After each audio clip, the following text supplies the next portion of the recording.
बंकिम बाबू के गीत ने अंग्रेजों द्वारा दी गई पीड़ा, अंग्रेजों द्वारा किया गया अपमान और अन्याय, इन सब के खिलाफ बंगाल वासियों को ही नहीं बल्कि हिंदुस्तान के लोगों को लड़ने का एक जुनून दिया था, लड़ने का एक साहस दिया था, संघर्ष करने की ऊर्जा दी थी।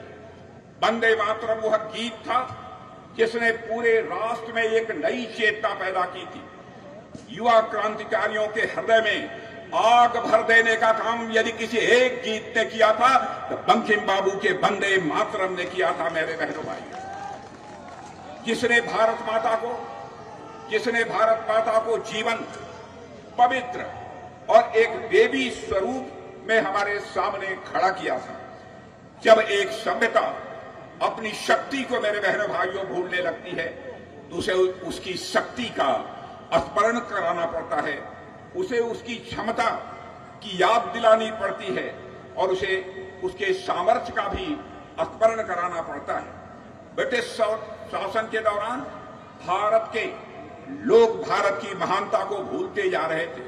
बंकिम बाबू के वंदे मातरम के उद्घोष से पूरे राष्ट्र में बंकिम बाबू ने यह लोगों को स्मरण कराया कि भारत वास्तव में कितना महान था, भारत कितना महान है और भारत कितना महान हो सकता है। यह याद दिलाने का काम यदि किसी ने दिया तो बंकिम बाबू ने किया था।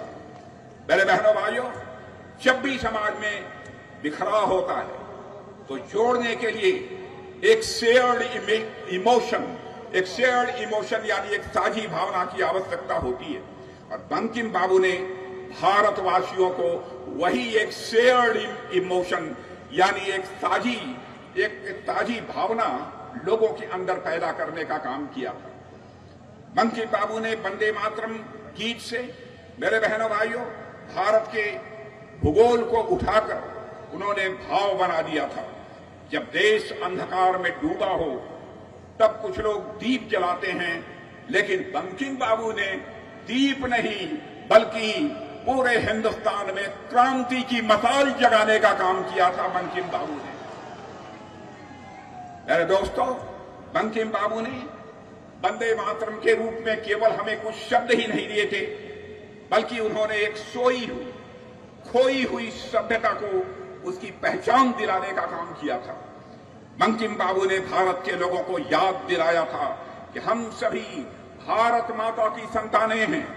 बंकिम बाबू ने भारत को स्वराज और स्वधर्म का मूल्य दिया था, लोगों को समझाया था स्वराज और स्वधर्म की कीमत क्या होती है। बंकिम बाबू ने उत्तर से दक्षिण और पूरब से लेकर पश्चिम तक इस वंदे मातरम गीत के माध्यम से पूरे भारत के लोगों को एक सूत्र में बांधने का काम किया था।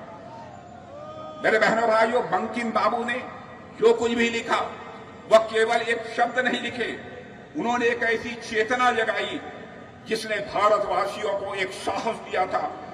मरना मंजूर है लेकिन झुकना मंजूर नहीं है, यह भारतवासियों को प्रेरणा वंदे मातरम से मिली थी। फांसी पर लटकते समय याद दिलाना चाहता हूं बंगाल वासियों को, मेरे बहनों भाइयों, फांसी पर लटकते समय क्रांतिकारी सूर्य सेन के होठों पर यदि कोई गीत रहा तो बंकिम बाबू ने जिस गीत वंदे मातरम को बनाया था, बहनों भाइयों, वही वंदे मातरम ही था। उस समय सूर्य सेन क्रांतिकारी की जुबान, खुदीराम बोस की जुबान पर भी यदि कोई गीत था तो मेरे बहनों भाइयों, यही वंदे मातरम का गीत था। इसलिए मैं कहना चाहता हूं, तथाकथित सेकुलर लोगों ने इस वंदे मातरम को खंडित कर दिया। वंदे मातरम यदि गाया जाता था तो वंदे मातरम केवल आधा अधूरा गाया जाता था। लंबे समय तक बंकिम बाबू और वंदे मातरम के साथ इस हिंदुस्तान में अन्याय किया गया है। बहनों भाइयों, बराबर तृणमूल कांग्रेस ने और यहां के कम्युनिस्ट पार्टी के लोगों ने बराबर हमेशा बंकिम बाबू की लिगेसी की अनदेखी की है, लेकिन मैं दावे के साथ कह सकता हूं, दुनिया की कोई ताकत इसे चैलेंज नहीं कर सकती है कि प्रधानमंत्री मोदी जी ने पहली बार बंकिम बाबू की लिगेसी को और वंदे मातरम को इस हिंदुस्तान में उचित सम्मान दिलाने का काम किया है।